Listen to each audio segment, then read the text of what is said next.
Good Game Spawn Point, the show for younger gamers by gamers. I'm Hex. And I'm Barjo. And I am Darren. And we are having a party in honour of one of the true greats of video gaming who turns 20 this month. That's right, Hex. Happy birthday to Sonic the Hedgehog. Now let's eat this giant cake of Sonic cake. Well, wait a minute. I think a character as iconic as Sonic deserves a little bit more time on the show than that, before we get to the cake. Cake. Oh, I know. Darren, do you think you could access your database and prepare a bit of a This Is Your Life Sonic for later in the show? Affirmative. We'll also be reviewing what many consider to be one of the greatest games ever, Zelda Ocarina of Time, the 3DS remastered version.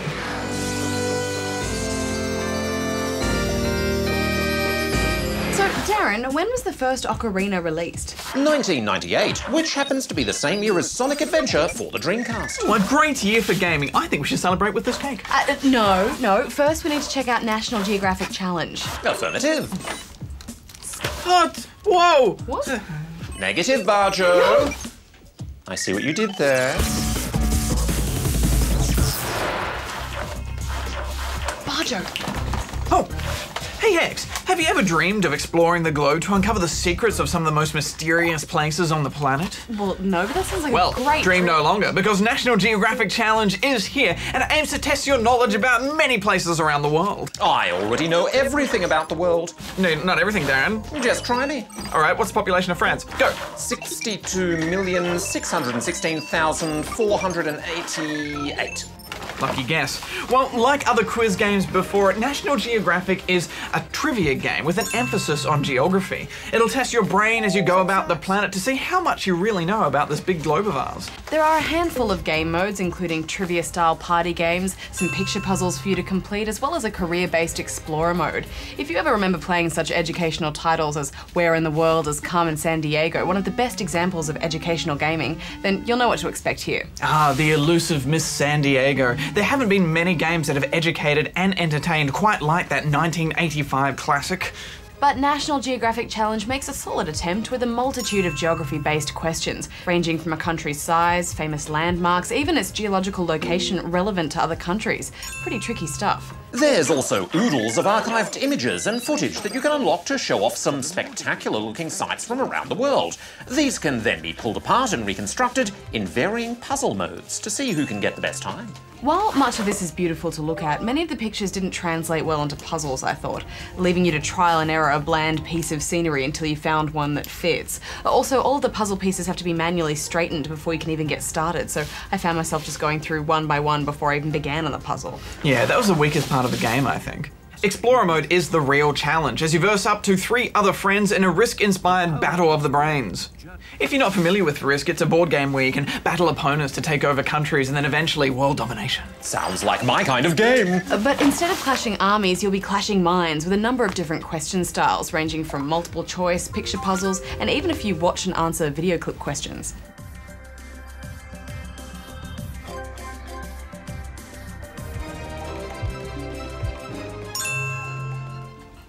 Players each take control of a different explorer avatar. There's a mountain climber, a deep sea diver, astronaut, and my personal favourite, the time traveller. Time travelers get moving. You then set about traversing the globe, answering questions about countries you land on to claim them as your own. Your opponents then try to steal these from you, but only after a few first-to-the-buzzer questions about the country you land on. I found this is where the fun stopped for me, guys. I mean, traversing the globe was really clunky and annoying. The rules aren't explained very well, and if I landed on a country I didn't know much about, I was faced with up to 3 questions about it before I was allowed to move on and try somewhere else. I know what you mean, and some of the questions are very specific, even on easy. There was one where I had to work out which Canadian city was further due north than the other, and it was only by a few degrees. How am I supposed to know that? I can answer that. I know you can, Darren, but you've got the internet inside your head, and I don't. Even with the inclusion of some wildcards that allow you to lock out your countries for a round, or send you warping across the other side of the globe, the game feels very slow and tedious. We tried this on the PlayStation 3, and you can use the PlayStation Move, but it didn't really help when it came to trying to select an answer quickly or moving around puzzle pieces. Yeah, I know what you mean. I mean, I prefer to stick with the classic controller, but even then the constant menu prompts were maddening, especially in the quiz mode where every second round it kept asking me if I wanted to wager my points on an upcoming question. And by the end of a few rounds I just didn't care, and it appeared my character didn't either. At least the characters you can choose are fun to watch. I especially love my ice climber's victory dance. Look at him go in these snowshoes. Yes, you've won. Congratulations. Final thoughts? I know it's trying to be an educational game, but the best educational games are fun as well, and this just isn't. They haven't thought enough about the difficulty curve, so some questions are super easy while others are incredibly impossibly hard. I'm giving it 3.5 out of 10 rubber chickens. The Explorer mode wasn't my favourite, which is unfortunate because that's basically most of the game. I did have some fun with the quiz mode when I invited a few friends around, but you may want to drag a grown-up in to help you with some of the trickier questions, if even they can answer them. I'm giving it 4 out of 10 rubber chickens. On the plus side, it makes your homework seem fun in comparison. That's true, Dan. All right, I'm gonna go read the news. Ooh. Don't touch the cake. I would never. Of course not, Barjo. Off you go. Does look tasty, doesn't it? Affirmative.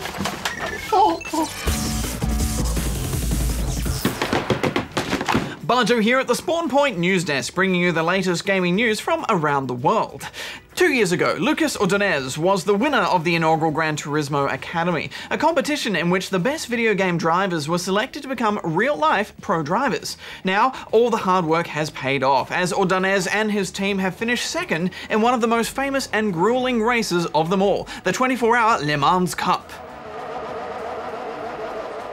A 9-year-old school student in New York, America has managed to overturn his school's ban on Pokemon playing cards. The student, Lucas Ayala, wrote a letter to his teacher explaining how the popular card game had taught him about addition, subtraction, and multiplication, and suggested the school should use them in maths classes. His teacher was so impressed with Lucas's argument that she passed his letter on to the school's assistant principal, who agreed with Lucas. The ban was then lifted, and the cards are now allowed to be used by 3rd graders and above during recess, and will even be used in some maths classes.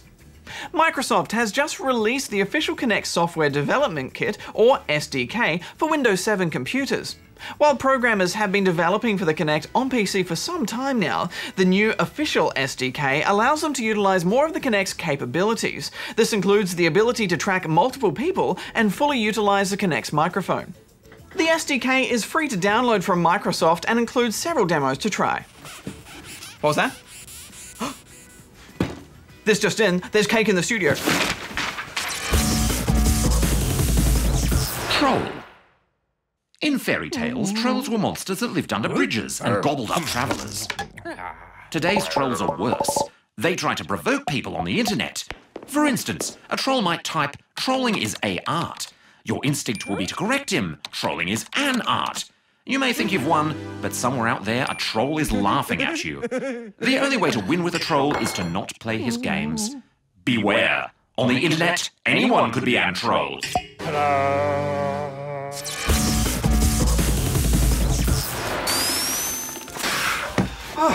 Can we eat the cake now? Steady on, Barjo. This is Sonic's birthday cake, not yours. Affirmative. Treat ingestion cannot begin until we have paid our respects to Sonic the Hedgehog, platform gaming megastar of days gone by. Darren, you talk about Sonic as if he were no longer with us. In a way, he isn't, Barjo. Most of the Spawnlings will know the Blue Hedgehog from Mario and Sonic at the Olympic Games, but back in the day, he was a platform hero in his own right, his fame rivaling that of Mario himself. To understand why Sonic was so important, we must look back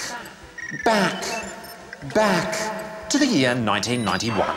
In the 1970s and 80s, game consoles could do little more than bleep and bloop, but the 90s saw new possibilities introduced by a new generation of hardware, the Sega Mega Drive and the Super Nintendo Entertainment System, or SNES for short.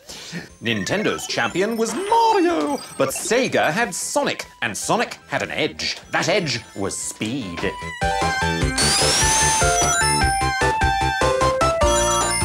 The hardware of the Mega Drive could move pixels around faster than ever before, and that meant that Sonic could travel at supersonic speed. Now, this wasn't a gimmick, this changed the very way we played. Sonic was less like a platform game and more like a racing game. The action moved so quickly that the only way you could max out your score was by learning every nook and cranny of the level. Just like how you find the best racing lines in a driving game by practicing the same tracks over and over. Sonic was pretty cool, and I loved just zipping about like a pinball. And it wasn't just the graphics, which were amazing in detail, but the world was so bright and alive. Dancing flowers and blue skies. Oh, and hunting for those Chaos Emeralds. His early games were bestsellers and well received. Sonic the Hedgehog, Sonic the Hedgehog 2, Sonic the Hedgehog CD, Sonic and Knuckles. Good times. The problem started when Sonic tried to be something he's not. The problem started when he went 3D. Yes, that's right. Many games made the jump from 2D to 3D quite successfully, but when the developers at Sega started messing with the Sonic formula, things did not go to plan. Sonic Adventure opened Pandora's box by introducing free-roaming levels, and Shadow the Hedgehog tried to take the series in a dark and edgy direction. It was ridiculous. Sonic hit rock bottom in 2006 with the Sonic the Hedgehog reboot. It was an unplayable mess, mainly because it took the control away from the player so much. But the good news is when you hit rock bottom, the only way to go is up. Sonic's Olympic team-ups with Mario aren't the best party games around, but they're okay. There was Sonic Riders too, which at least returned Sonic to his high-speed roots, even if it did fall short of being a great game. Then there was Sonic Unleashed, and I actually quite liked the Sonic sections of that game, but there weren't that many of them, and when he turned into a werehog at night, it just got a bit tedious.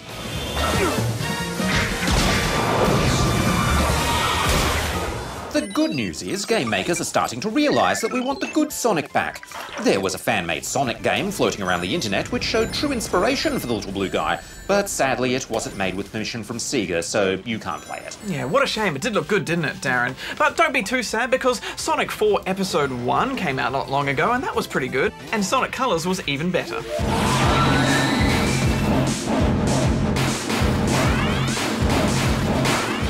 So, happy birthday, Sonic. Let's hope the next 20 years are just as fun. Shall we sing the appropriate song? Sure. Happy birthday, dear Sonic. Happy birthday to you. And many more. Time for cake. So good. Yes, one for you. Oh, thanks. And Darren's not allowed any. And I'm gonna. Oh, that's delicious.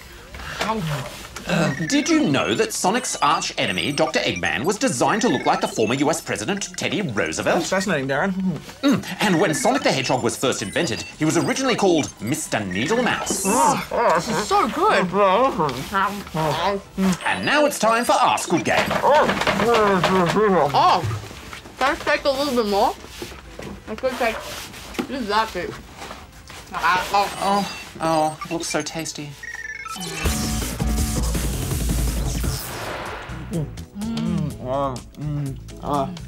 Too much cake. Good. Yeah. Hey, Hex, Darren told me a joke. Do you want to hear it? No. Okay, great. Well, what washes up on tiny beaches? What washes up from tiny beaches? Microwaves. Get it? Microwaves. All right, well, sure. First up with this week, we have this one from Max in Strathfields, Victoria. Tiny waves. Dear GGSP, I am so stuck. I want to play Portal on PC, but it says 12+, and I am 9. But I am so tempted, even though it scares me a bit. Anyway, Portal 2 doesn't look scary though. Please help me. PS, on Minecraft, I use mods. Does this mean I am a noob? If so, I will take all the mods out. Well, Max, the original Portal is rated M, so in theory it's not really suitable for a 9-year-old, while Portal 2 is PG, so that is technically fine. But to be honest, we can't think of any reason why Portal 2 is any more or less scary than the first. In fact, we'd say neither is really a scary game. It's more about solving tricky puzzles. But in this situation, you should really talk to your grown-up and see if they'd be happy to have a look at Portal for you first and see if it's suitable for you to play. Or maybe even just get them to sit down and play a bit with you. And no, using mods on Minecraft does not make you a noob. If anything, it makes you a good gamer. Modding is a great way to expand your games by changing certain things in them and making them to whole other experiences. And typically, only really keen gamers get into modding. However, modding is not the same as cheating. Using inventory editors or hacks, well, those are a bit newbie. They have their place though if you just want to muck about, but if you have to cheat to get through your games, well, Darren would probably have to laser you. Okay, next up is this one from Crystal. From Crystal, I'm not telling, in Queensland. Can I have your cake? Crystal just told us her name. I'll take that as a yes. Can you just leave me that little bit? No. Just leave me that little bit? It's mine now. You said yes. With the 3DS, does the picture actually jump out at you? Well, Crystal, sometimes it does, yeah. Occasionally it can really look like something coming out of the screen. But to be honest, that effect has been fairly rare in our experience. Most of the time with 3DS games, the 3D effect looks like it's sinking back into the screen rather than popping out at you. It's kind of hard to explain until you see it though. All right, well, next up, while we're talking about the 3DS, we have this one from Bailey in Ballarat, Victoria. Hey GGSP, I was wondering if Nintendo was going to make a Luigi's Mansion 2. I'm so desperate to find out. If Nintendo does, I am going to get it. Turns out you're in luck, Bailey. One of the new games that Nintendo announced at E3 was Luigi's Mansion 2, and it's going to be only on the 3DS. It's not set to come out until early next year though, so there's a bit of a wait. Did you get to play it at all? Unfortunately not, but there is a trailer, so we might have a sneak peek at that. Alright.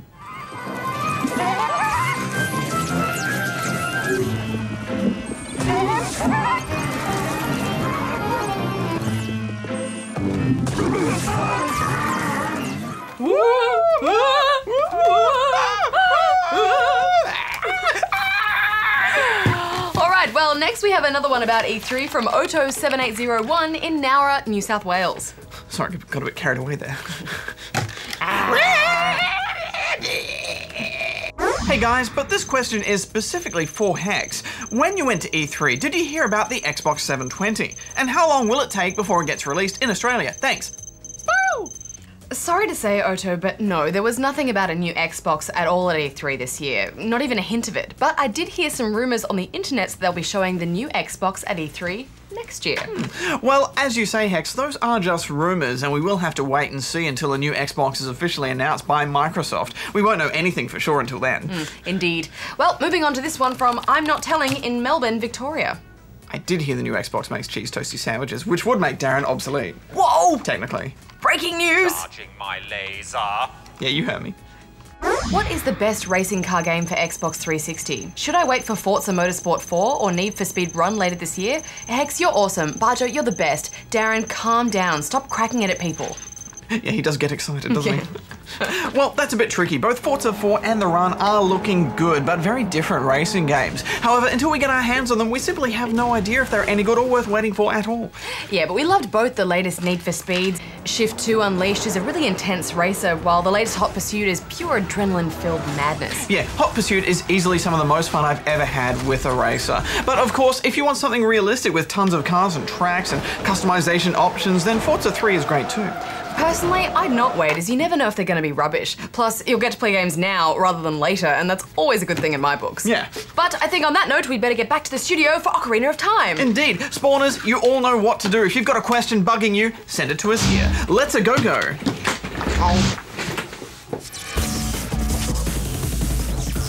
Cake crumbs everywhere. Dirty, dirty, dirty, dirty. Oh, wow, Darren. Thanks for tidying up. It's nice and clean. No thanks to you.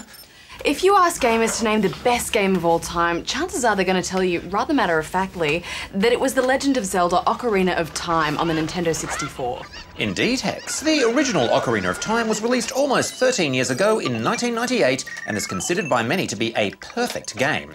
It was the first Zelda game in 3D and also introduced ideas into gaming that we take for granted today, such as lock-on targeting and context-sensitive actions, like automatically jumping over a gap.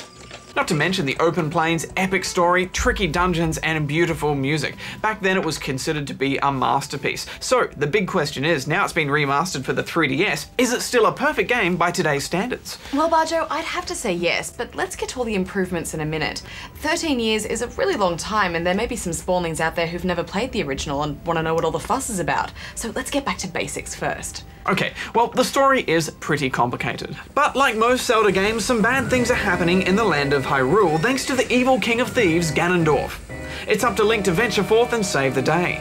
And as your story begins, you're introduced to the fairy Navi, who's your companion. Navi was the first companion character to appear in a Zelda game. She hovers around and occasionally offers advice or points you towards important items or people during the game. She is also notable for being the first character in a Zelda game with voice acting, and would constantly repeat the phrases, "Hey" and "Listen." Hey! Listen! This led to a few people complaining that she was annoying. Yeah, Darren, she drives me nuts, in a good way. Bit like you, really. Oh, thanks, Barger. Listen! Guys, the reason why Zelda was so highly regarded was because of the learning curve.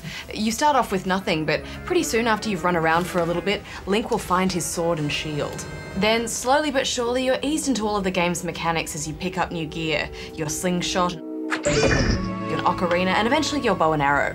And of course, the Master Sword.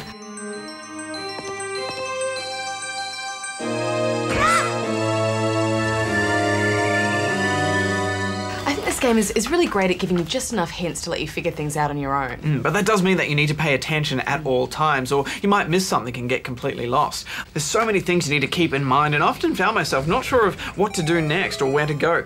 I know a big part of Zelda games is figuring out what to do, but how hard would it be just to have a current objective? It's especially difficult as when you start the game up again, you're right back at the start, and then you're all like, where was I? What was I doing? Well, Barjo, many a gamer has shamefully resorted to using a guide to get through Ocarina of Time. But to compensate for this fact, one of the few new features in the game are visions. These are short videos that you can unlock which show how to complete certain objectives and find secret goodies. Perfect for a Zelda noob such as yourself.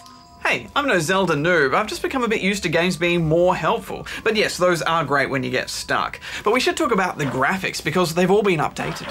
It all looks very pretty, but at the same time looking just like it did back then. And I think this is how they wanted their game to look when they first made it. The 3D is great here too. It's quite a moment when you see the land of Hyrule stretching out in front of you with Death Mountain way off in the distance. The 3D makes everything feel more real, like it has physical substance. You almost feel like you could just reach out and touch Link. I did find myself turning the 3D off a bit though, Hex, especially when using the gyro controls, because when you move the 3DS around, you lose the 3D image and it makes it quite hard to use. The gyro does work well though. You can aim your slingshot and bow by just moving your 3DS and it's surprisingly accurate. You can also go into first person view and move the 3DS to look around. Yeah, I love that. It's like there's a secret Zelda universe all around you that you can look into through Link's eyes. I also like that you have the map and inventory on the lower screen of the DS. It makes life so much easier not having to pause to access your inventory and just having it all there. Plus, having easy access to the maps is awesome. There's also a new boss gauntlet mode where you can face off against all the bosses you've beaten in the game. And once you've unlocked and beaten them all, then you can try and beat all of them in one epic go. Your times are tracked as well, so you can gloat among your friends as to who beat which boss the fastest.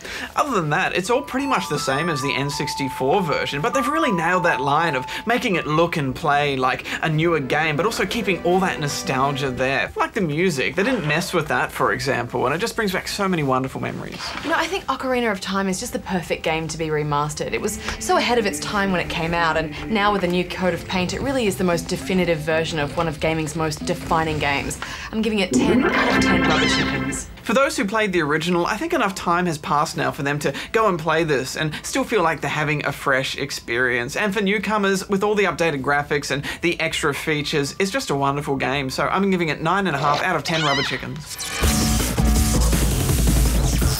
Well, that brings us to the end of another good game. Whoa! Whoa! Whoa! Wow, what's this? Oh, it's from Sonic! Dear Spawn Point, thanks for holding a birthday party for me. Here's a present for you too. Love, Sonic.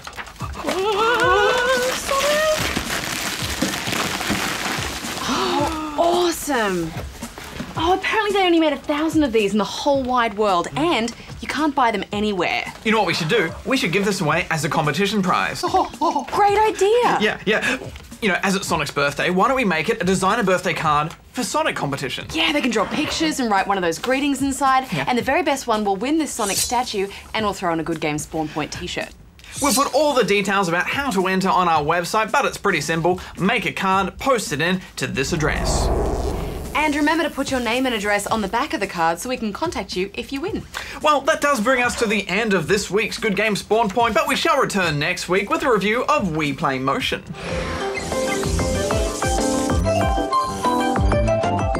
And we promised to make time for your Terraria Masterclass, Darren. I should hope so. I can feel a great disturbance in the Force, as if millions of noobs suddenly cried Yes, out. all right, Darren. Until next time, gamers, may all your games be good ones. Hex out. Barjo out. Darren out. Back in your box now. Now, Darren, for your masterclass, I need to teach you about making safe elevators in Terraria because you always put little things at the bottom and I always die, and it's not funny.